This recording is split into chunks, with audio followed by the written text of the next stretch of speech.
Max's bark split the quiet like a gunshot. One sharp, booming sound that made the pristine cul-de-sac flinch. I'd lived in Brookside Heights for less than 6 months, but that single bark was enough to make me a target. My German Shepherd wasn't vicious, wasn't out of control. He was just a dog doing what dogs do. But in this neighborhood, silence wasn't just an expectation. It was a commodity. The first letter arrived 3 days later, neatly folded in a cream envelope slipped under my door. The letterhead read, Brookside Heights Homeowners Association. The words that followed were blunt. Noise violation, excessive barking. They claimed Max's bark exceeded the community sound standard, a policy I'd never heard of. At the bottom, a fine, $250 for a single bark. I laughed at first. Surely this was a mistake. But when I brought the letter to my neighbor across the street, Mrs. Harrow, she only tilted her head and whispered, They're serious, Ethan. They'll run you out if you don't fall in line. Her voice was low, as if the hedges themselves were listening. Brookside Heights wasn't like other suburbs. The homes were perfect, lawns manicured like golf courses. Even the air seemed curated. No sirens, no kids screaming, no dogs barking. At the gatehouse, a gold plaque read, Silence is luxury. When I first toured the place, I thought it was just marketing fluff. I had no idea it was the foundation of the community's financial model. Every house in Brookside Heights had been sold at a premium, advertised to investors around the globe as part of a quiet living real estate portfolio. The HOA boasted about its patented acoustic barriers, underground wiring, even noise-canceling architecture. Buyers weren't just purchasing homes. They were investing in silence. And silence had a price tag. My dog's bark was a threat to their entire branding strategy. The fine stacked quickly. $250 became $500. Then $1,000. I argued. I wrote letters. I begged them to be reasonable. Max barked occasionally at delivery trucks, that was all.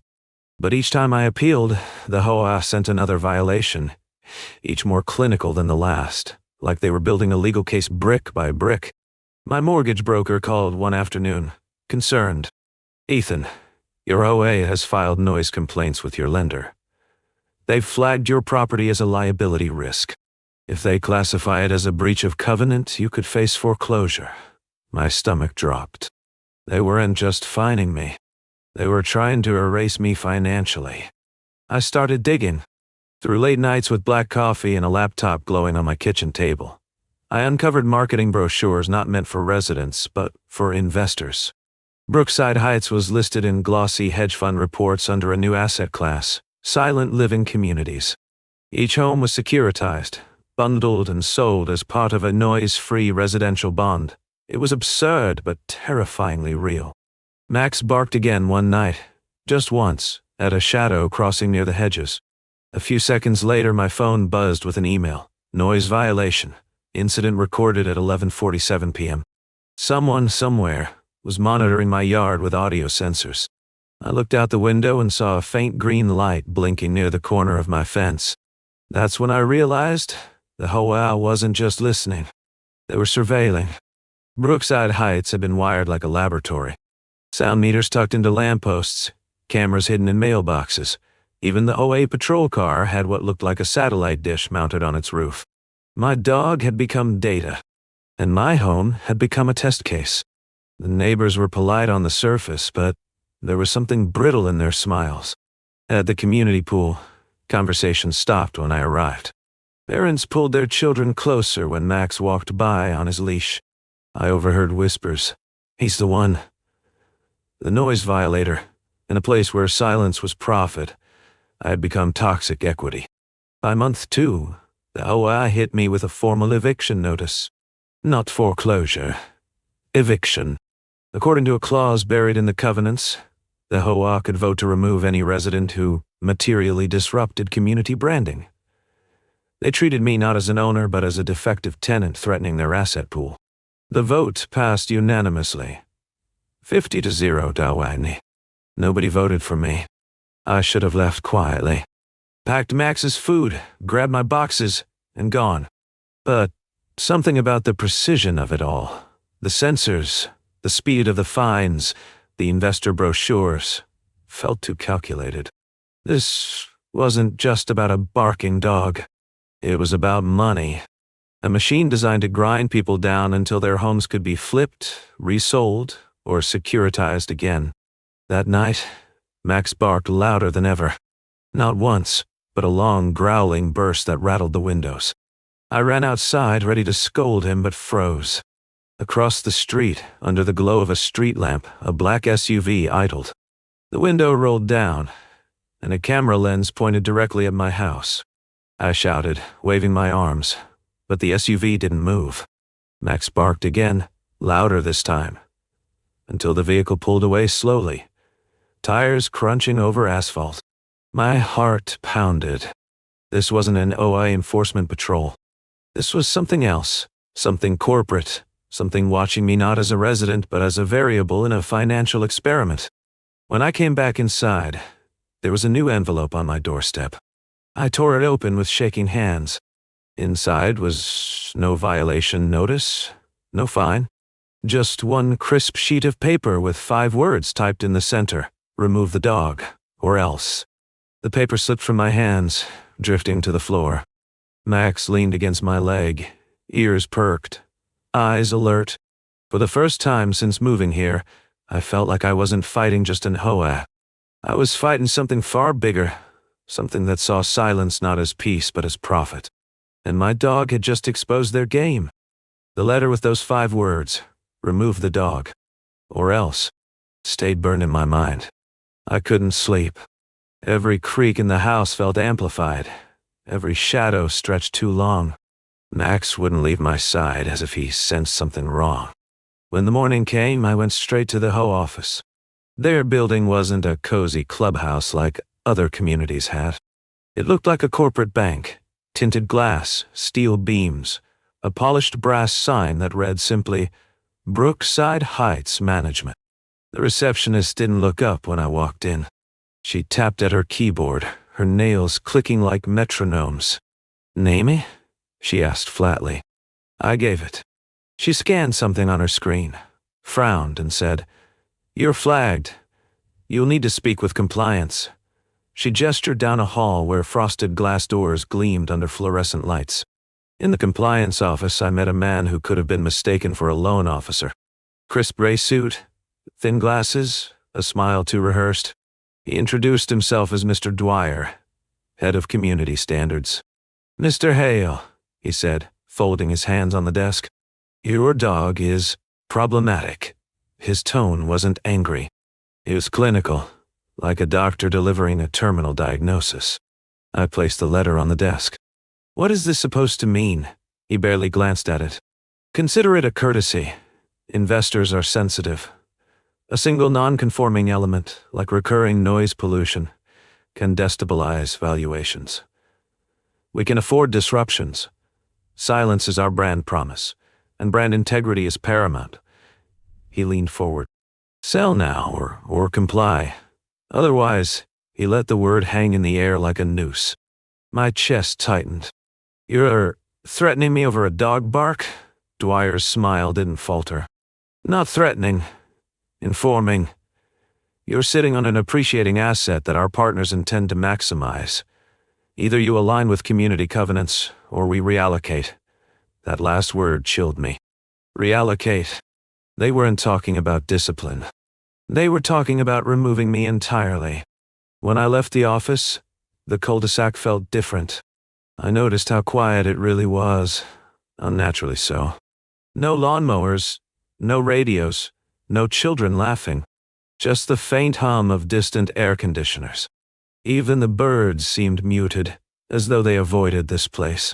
My footsteps echoed on the pavement like gunshots in a cathedral. That night, I pulled up the investor reports again. Buried in the fine print, I found something I hadn't noticed before. Brookside Heights is subject to acoustic risk ratings, RS, graded quarterly by third-party auditors.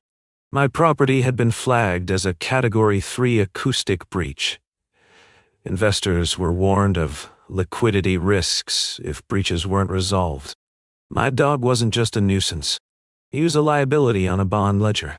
I decided to confront my neighbors. Maybe they'd stand with me. I knocked on doors, starting with Mrs. Harrow. She cracked her door an inch, chain lock still latched.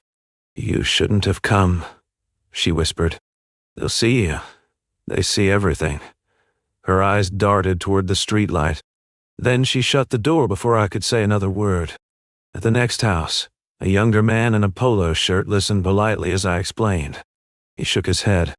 "Look, I get it, but I just refinanced at a 2% rate because of the quiet community premium. If your dog costs me equity, I'll vote you out myself." His eyes hardened. He wasn't cruel. He was calculating. Every neighbor was holding stock in silence, and I was the one tanking their portfolio. As I walked back home, I caught movement near my fence line. The man in a dark jacket crouched low, adjusting something on the grass. I shouted, sprinting forward, but he bolted into the shadows. When I reached the spot, I found a small black box half buried in the soil, blinking green. A sound sensor, wired with a transmitter. They weren't just recording violations. They were building a live database. I yanked the device free, heart pounding, and stormed inside. Max growled at the box like it was toxic. I placed it on my kitchen counter, snapped photos, and emailed them to a lawyer I found online who specialized in property rights. 10 minutes later, my phone rang. A gravelly voice on the other end said, "You need to get out of there. Now." "Why?" I demanded. The lawyer sighed. "You stumbled onto an HOA that isn't just managing property. They're part of a securitization scheme. Hedge funds, pension funds, even foreign investors are tied to those silent living bonds. If you interfere, you're not just fighting a neighborhood committee. You're interfering with capital markets. People disappear for less." The line went dead before I could respond. My hands shook as I stared at Max. He whined softly, nudging my leg. I tried to calm myself, but adrenaline roared through my veins. This wasn't about dogs anymore. This was about money, power, and the illusion of suburban peace. I realized then, the eviction notice was only step one. They wanted my house, and if I didn't leave willingly, they had ways to force me. Later that night, Max barked again, deep, guttural warning. I grabbed a flashlight and stepped outside. At the end of my driveway, under the pool of street lamp, 3 men stood in silence. Black jackets, hands in pockets, watching me. One of them held what looked like a small shotgun resting casually at his side. He didn't raise it, just let the implication hang in the air. I shouted, "Get off my property!" My voice cracked the silence like shattering glass. The man with the shotgun smirked, turned, and walked away with the others, disappearing into the cul-de-sac. No words, no threats, just presence. A reminder that they were always there, always watching. When I went back inside, another envelope was waiting on my doormat. I hadn't heard anyone drop it. I tore it open with trembling hands. Inside was a single sentence, typed in stark black font. "The dog barks again, and you lose everything." My throat went dry. Max whined again, but I didn't shush him. Not this time, because somewhere deep in my gut, I knew this wasn't about silencing him. It was about silencing me. I didn't sleep that night. The words from the envelope replayed in my mind. "The dog barks again, and you lose everything." Every creak in the walls felt like footsteps. Every car that rolled past my street made me jolt upright. Max curled up at the foot of my bed, but he was restless too. His ears twitched constantly, as if tuned to a frequency I couldn't hear. The silence of the neighborhood was no longer peaceful. It was suffocating. In the morning, I called my employer and faked an illness. There was no way I could face spreadsheets and conference calls when my house had turned into a stage for intimidation. Instead, I made coffee, sat at my kitchen table, and stared at the sound sensor I'd dug up the night before. Its little green light still blinked steadily. I kept wondering, how many of these had they planted? Were my neighbors complicit, or just too afraid to speak up? By noon, I'd made a decision. Fear wouldn't save me. Evidence might. I began canvassing the cul-de-sac, scanning hedges, lampposts, and rooftops for glimmers of metallic edges. Within 2 hours, I'd collected 4 more devices: 2 tiny cameras camouflaged in fake rocks, another sound sensor disguised as a sprinkler head, and a motion detector screwed behind my own mailbox. My property had been turned into a surveillance lab without my consent. I packed the devices into a box, sealed it, and drove downtown to the city zoning office. The clerk, a bored man with a coffee stain on his shirt, looked confused when I slid the box across the counter. "What exactly am I looking at?" he asked. I explained, but his frown only deepened. "Sounds like HOA jurisdiction," he muttered. "Not city code." When I pressed him, he leaned closer and whispered, "Between you and me, Brookside Heights pulls permits directly from state channels. Investors grease the wheels. We don't touch them." He pushed the box back at me. His hands shook a little. I left feeling more exposed than before. Even public officials didn't want their fingerprints on this. On the drive home, I noticed an unfamiliar SUV parked at the end of my street, tinted windows reflecting sunlight like mirrors. As I passed, I swore I saw a camera lens glint behind the glass. My pulse hammered. I didn't stop. Instead, I pulled into my driveway, closed the garage door fast, and leaned against the wall with my breath ragged. That evening, Max barked again, this time at the back fence. I ran out with a flashlight and caught sight of 2 figures in black darting into the woods beyond the property line. They moved fast, but one of them turned long enough for me to see the gleam of something metallic in his hand. A weapon. They weren't just watching anymore.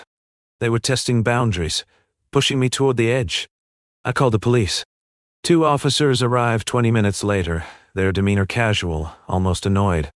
I showed them the sensors, the note, told them about the men with the shotgun the night before. They exchanged a glance. Then one officer sighed. "Sir, without proof, they were on your property with weapons. There's not much we can do. This sounds like a civil matter with your homeowners association. We can file a report, but don't expect action." The other officer muttered something under his breath, but I caught it. "Brookside Heights again." "Well, what do you mean?" I demanded. The officer stiffened, then forced a smile. "Nothing. Just heard of them before." He scribbled a case number on a card and handed it to me. When they left, their cruiser lingered at the corner of my street for a while, engine idling before pulling away, almost as if they were waiting for someone or for permission. By midnight, paranoia had settled into my bones. I sat at my desk, combing through county property records. That's when I found the bombshell. My neighborhood wasn't owned in the traditional sense. Each property deed had been transferred into a special purpose vehicle, SPV, tied to a real estate investment trust. The homeowners weren't owners at all. We were shareholders in a pooled fund. The HOA wasn't just enforcing community rules. It was enforcing bond covenants. I checked my own mortgage. Buried deep in the fine print was a rider clause, subject to community acoustic compliance. I stared at it in disbelief. My dog's bark wasn't just a noise violation. It was a trigger for default. If Max barked enough, the HOA could legally call me non-compliant, strip my equity, and flip the property into the fund's assets. It was engineered financial eviction. Max padded into the room, wagging his tail, oblivious to the noose tightening around us. I knelt and hugged him, whispering, "They're not taking you. Not like this." My voice cracked. For the first time, the fight felt bigger than me. This was about everyone in Brookside Heights. None of us owned our homes. We were just renters in disguise, bound by debt instruments we hadn't agreed to. The next morning, I started knocking on doors again. Most slammed in my face. But finally, one cracked open. The Johnsons, a middle-aged couple who always waved politely but never lingered. They let me in, and behind closed curtains, Mr. Johnson spoke in a low voice. "We know," he said. "We've all seen the contracts, but you don't fight them. Last guy who tried. House burned down. Officially ruled an electrical fire. Everyone knew better." I pressed him. "Then why stay?" his wife answered, eyes glassy. Where would we go? We can't sell without the HOA's approval. And the moment you make trouble, your property value collapses. You lose everything. They've built a prison without walls. She reached for my hand. Please, stop before it's too late. But it was already too late. As I left their house, I noticed fresh markings on my garage door. 2 red X's sprayed in paint. Bright, crude, unmistakable. A warning or a countdown. My stomach dropped. That night, Max barked again, louder than ever, claws raking at the back door. I opened it and froze. A man stood in my yard, right under the security light, shotgun resting against his shoulder. His face was shadowed, but I could see the grin. He didn't move, didn't speak, just stared. Max snarled, teeth bared. I shouted. But the man only tilted his head, then slowly raised the shotgun into the air and fired a single deafening blast. Not at me. Into the sky. A warning shot. Then he walked away. My ears rang as silence swallowed the night again. I clutched Max, shaking uncontrollably. They weren't bluffing anymore. They wanted me out. And the next time, the shot wouldn't be in the air. Ethan slept in fits and starts, the warning shot still ringing in his ears. Morning light felt brittle, as if it might shatter under the weight of what had happened. Max stayed glued to his side, eyes dark and solemn, the dog's usual antics dulled by the night's terror. Ethan fed him, poured coffee with hands that trembled, and then sat down at his kitchen table and made a decision. They had pushed him this far. Now he would push back. He started small and tactical. The surveillance devices he'd collected in Part 3 were his ammunition. He cataloged each one, photographing serial numbers and tiny manufacturing stamps, then cross-referenced those marks online. One of the camera modules was produced for a company that supplied municipal utility monitoring equipment. The sound sensors matched a model used by environmental auditors. Someone in procurement had bought commercial-grade gear at residential volume, an odd mismatch that smelled like fraud, and a misrouted supply chain that could leave fingerprints. That evening, he knocked on the Johnsons' door. They hesitated but let him in. The paint-smudged family room, layers of dust on the mantel, all spoke of people who'd stopped pretending their homes were safe. Ethan showed them the printouts. "This isn't just about noise," he said. "These purchases tie straight to corporate bids." Mr. Johnson rubbed his forehead. "If Pierce set this up, he's on record for approving contracts. We could expose procurement." Mrs. Johnson's jaw tightened. "And show the investors that the systems were falsified?" she asked. "They'll have to act if the buyers believe the data was manipulated." He called Sandra Wu next. Sandra, the neighbor had barely spoken to beyond polite waves, but the one had heard at a community meeting muttering about ledgers and discrepancies. Sandra was an accountant who'd worked in risk for a regional bank before shifting careers to spend more time with her aging mother. She answered on the second ring, voice cool and precise. "I looked at the HOA's last 3 audit reports," she said without preamble. "There are phantom line items. Acoustic remediation consultancy for $500,000, paid to an LLC that doesn't exist in state registries." Ethan felt a small surge of hope. "Can you trace where the money went?" Sandra paused, then said, "There are signatures on the 8 transfers. 2 of them match Pierce's handwriting, and 1 routing number traces back to an account tied to a shell company, used by a developer called Pike & Company. Will pull corporate filings tonight." Her competence steadied him in a way he hadn't experienced since the eviction notice landed on his doorstep. That night, under the excuse of a late work emergency, Ethan left Max with a chew toy and drove to a well-lit 24-hour laundromat that had free Wi-Fi tap. He didn't go online with his home connection. He used burner devices Sandra had advised him to get. Sandra sent a secure link to a folder where she'd uploaded scanned ledgers and a redacted ledger trail. She'd found more than payments. She'd found patterns, repeated consulting disbursements right after investor briefings, and credit memos that rewrote liabilities so Meridian-style investors could claim tax credits for community stabilization. As they dug, a picture grew sharper. Brookside Heights had been rebranded for investors as a high-yield, low-volatility residential product, quiet premium bonds. The investor deck promised predictable returns because the community enforced silence. When a resident didn't conform, it showed up as an acoustic variance in quarterly reports. That variance reduced the pool's credit rating and triggered remediation clauses. Developers and insurers had hedged to profit from forced exits. Evict, claim diminished property value, kickstart buyouts at markdowns. The same portfolio recycled for the next round of foreign buyers. The eviction of one noisy house could raise overall returns for others. Ethan felt fury like a physical thing in his throat. They engineered eviction as a financial lever, he said. They weaponized human behavior, Sandra replied, voice low and taut. They also created a feedback loop. Censors, fines, and investor reports. If we can prove manipulation, like altering acoustic data or planting devices, regulators will take this seriously. But we need more than theory. We need direct proof that Pierce and the developer coordinated. That proof arrived, unexpectedly, from Evan. He'd been the jittery neighbor who became borderly brave after the Johnsons spoke, and now he showed up at Ethan's back gate with a cardboard box.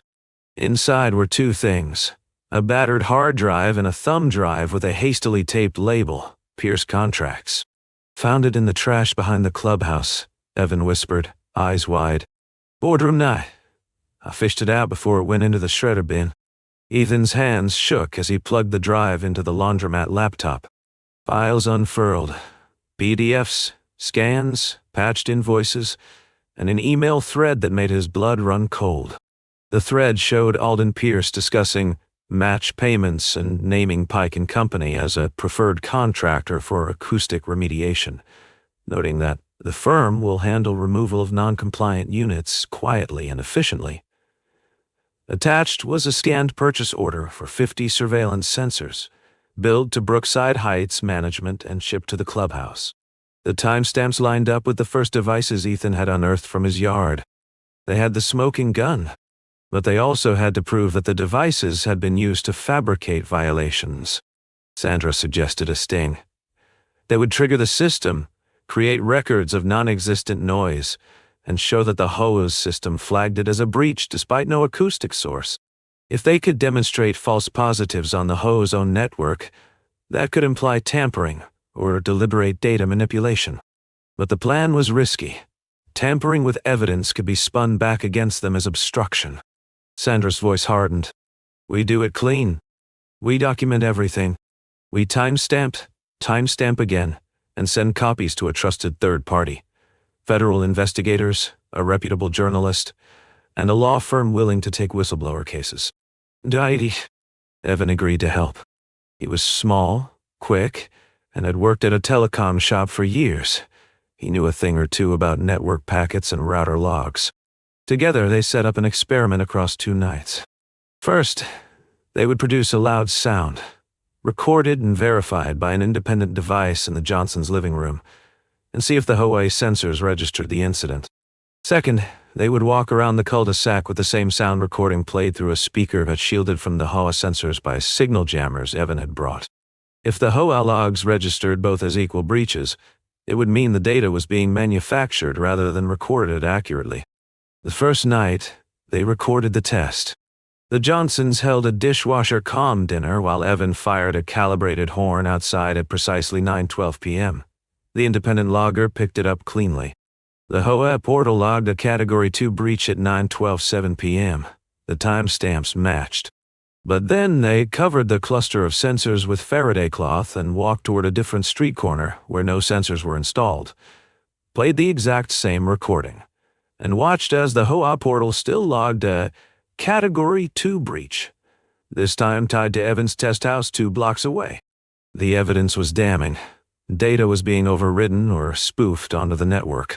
They compiled the files, encrypted them, and sent copies to Sandra's contacts, a federal whistleblower intake email, a prominent investigative reporter known for breaking mortgage scams, and a local watchdog law firm. Then they waited, teeth clenched. For a day, nothing happened. Then, like a falling tree that started an avalanche, the reaction came all at once. A reporter called first, voice tense with excitement. We've got enough to sink a board and a developer. Are you prepared to go on record? Ethan said yes, though his voice cracked. Within hours, a camera crew arrived at the cul-de-sac and parked where the black SUVs usually lurked. Neighbors peered from behind curtains, some faces hopeful, some terrified. The story hit the local news by midday. Residents allege HOA weaponized noise sensors for profit. Social media lit up. Legal bloggers posted deep dive explainers, and a federal investigator left an encrypted voicemail on Sanders' phone asking for an in-person meeting. But the exposure brought immediate backlash. That same night, someone keyed the Johnsons' car, slashed a tire on Evan's work van, and painted a crude X across the front door of Ethan's house. The message was clear: stop, or the consequences will get personal. Ethan could have backed down then. He didn't. Instead, he took action that left his chest cold with adrenaline. He set up a live stream in his living room for the next evening, timing it to the HOA's monthly board meeting and inviting the reporter and the federal investigator to observe in real time. The night of the live stream, a hum of electricity died across the neighborhood just as the meeting began. An entire block plunged into darkness. Ethan's battery-powered camera flickered, capturing flashlight beams and the silhouettes of board members moving like ghosts behind the clubhouse windows. Then, out of the dark, a throat-clearing voice spoke the words that would ricochet through the cul-de-sac. "You should have taken the first letter." Someone knocked at Ethan's front door. Slow, deliberate, like a metronome marking time before an explosion. He rose slowly, camera trained on the entryway, heart hammering against his ribcage, and peered through the peephole. On the porch stood a single shadowed figure, backlit by the faint glow of a distant streetlight. The person was holding something small and metallic that glinted when they shifted.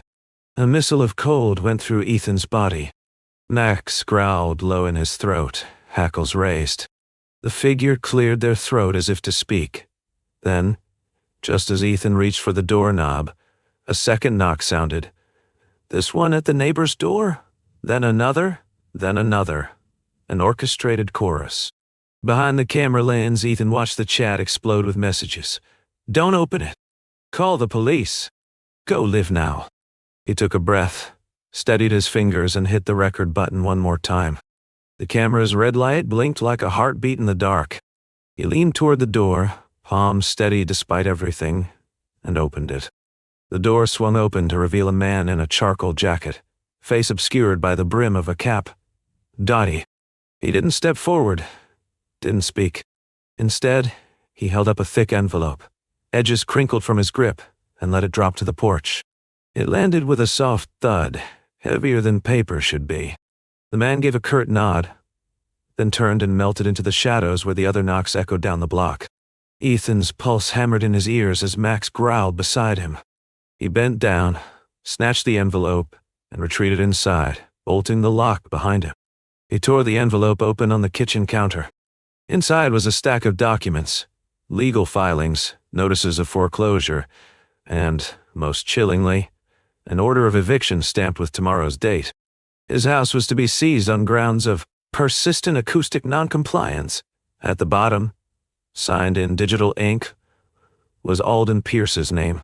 It was a power move, timed for maximum psychological impact, dropped on his porch while cameras rolled. He held the pages up to the live stream and said, voice shaking, "They want me gone by sunrise." The chat exploded with outrage, emojis flooding across the screen. Viewers typed messages like, "This is criminal. Stay strong. Expose them all." Among the chaos, one username stood out, FinsRegWatch. Posting cryptic comments. "Keep the stream live. Collect all footage. Help is already inbound." Ethan's throat tightened.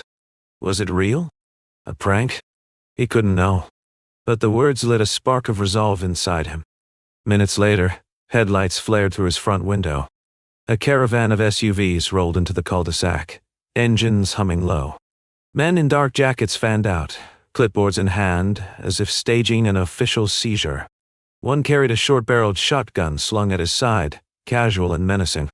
Another set up a tripod-mounted floodlight, bathing Ethan's house in harsh white glare. The silence of Brookside Heights fractured under the whir of machines and the scrape of boots on pavement. Ethan kept the camera running, narrating everything. The men circling his property, the glint of metal in their hands, the paint still drying on the red X sprayed across his garage. He read the eviction order aloud, then held up the surveillance devices he'd collected, calling them what they were: tools of manipulation and fraud. His words were clipped, forceful, fueled by adrenaline and the knowledge that thousands were now watching. The live stream was no longer just his defense. It was his shield. A sudden pounding shook his back door. Max barked ferociously, teeth flashing in the kitchen light. Ethan spun the camera toward it just as the door cracked inward under a boot. A man's silhouette appeared in the doorway, shotgun gleaming. Gasps erupted in the live stream chat. Ethan shouted, "You're trespassing! This is live! You're on camera!" For a moment the intruder froze, then cursed under his breath and backed away into the night. The door frame splintered, but Ethan and Max were still standing. Within minutes, sirens wailed in the distance. Blue and red lights sliced through the dark as squad cars descended. But these weren't the weary local officers who'd dismissed his complaints before. These were federal agents, badges flashing under strobes, voices sharp and commanding. "Put the weapons down, hands where we can see them." The men in dark jackets scattered like startled crows, some dropping clipboards, others bolting into SUVs that screeched away under the flood of sirens. A woman in a navy blazer strode up Ethan's walkway, flanked by 2 agents. She identified herself as Special Agent Karen Holloway, Federal Housing Task Force. "Mr. Hale," she said firmly, "we've been monitoring your live stream. You've just handed us the evidence we needed. The scheme here ties to interstate securities fraud, and your association president is already in custody." Ethan's knees nearly buckled as relief crashed over him. Through the night, agents swarmed the neighborhood, collecting devices, seizing files from the clubhouse, and interviewing shaken residents. Cameras from news vans joined the chaos, beaming the images across the city. Federal agents hauling boxes of documents, neighbors whispering tearful confessions, and Pierce himself shoved into the back of a black sedan, face pale and drawn. The illusion of quiet suburbia cracked wide open for the world to see. Ethan sat on his front steps with Max leaning against his knee, exhausted but unbroken. Neighbors he'd never spoken to approached hesitantly, some offering apologies, others expressing gratitude. One woman whispered, "We wanted to fight, but we were too afraid." Ethan nodded, too drained to answer. For the first time in weeks, Max barked freely into the night, and no one tried to silence him. Days later, headlines blared, "Silent Suburb Scam Exposed, HOA Tied to Wall Street Fraud." Analysts debated on television how investor-backed HOAs had warped communities into profit machines, while politicians promised reform. Pierce and his developer partners faced charges of securities fraud, racketeering, and conspiracy. The neighborhood was placed into receivership, its bonds frozen, its silence shattered forever. Ethan's mortgage was declared null, his eviction order rescinded. Sandra Wu became a whistleblower protected under federal law, her evidence leading the case. The Johnsons began packing, ready to move at last without fear. Evan found himself hailed as a local hero, the nervous neighbor turned unlikely conspirator against corruption. For once, the headlines painted residents not as victims, but as fighters who brought down a financial scheme with truth and persistence. But victory came with scars. Ethan couldn't shake the image of men with weapons at his door, or the way the cul-de-sac had transformed into a battlefield under floodlights. At night, he double-locked every door and left a lamp burning in the hallway. Max never left his side. Freedom had been won, but peace felt fragile, like glass one bump away from shattering again. One evening, while sorting through his reclaimed mail, Ethan found another envelope slipped under his door. No return address, no stamps. His stomach knotted as he tore it open. Inside was a single sheet of paper, typed in plain font. "You may have beaten Brookside Heights, but this is bigger than one neighborhood." The silence is spreading. Ethan stared at the words, a cold weight settling in his gut. Max whined softly, pressing close. He knew the fight wasn't over, not really. The HOA was just the beginning.